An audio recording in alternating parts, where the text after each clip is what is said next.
La nouvelle logique de gestion de budget de l'État apportée par la loi organique du budget se base essentiellement sur la transparence et la lisibilité afin d'atteindre plus de performance. Placer le budget de l'État dans une perspective pluriannuelle est une innovation de taille dans la transformation du cadre de gestion budgétaire tunisien. L'objectif ici est triple. Il s'agit de renforcer la discipline budgétaire globale, d'assurer une allocation des ressources conformes aux objectifs, et de permettre une meilleure gestion des activités, en donnant de la prévisibilité aux gestionnaires. Essayons de voir comment fonctionne ce changement. Partant des deux articles 4 et 39 de la loi organique du budget, cette pluriannualité du budget en Tunisie est limitée par 3 ans. La première année des prévisions est conforme au budget. Les 2 années suivantes sont indicatives et peuvent être révisées. De ce fait, l'exercice de préparation des prévisions triennales se fait chaque année et respecte le principe de la budgétisation en 2 temps. Phase 1.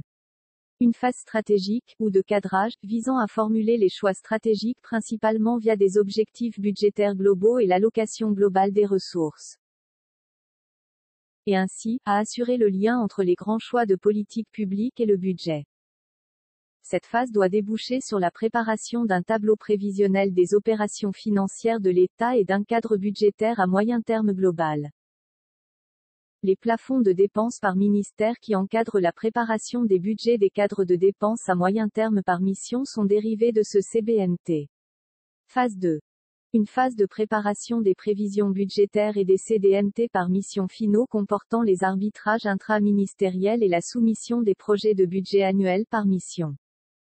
Les arbitrages intraministériels sont effectués par les ministères, dans le respect des plafonds de dépenses définis dans la phase stratégique. Des mécanismes de réconciliation entre le cadrage macro-financier et la programmation des missions sont en général nécessaires au cours de ces 2 phases. Aussi, une méthodologie explicite et partagée entre le ministère des Finances et les ministères gestionnaires est nécessaire. Pour plus d'informations, consultez la note d'orientation sur la méthodologie de préparation d'un CDMT.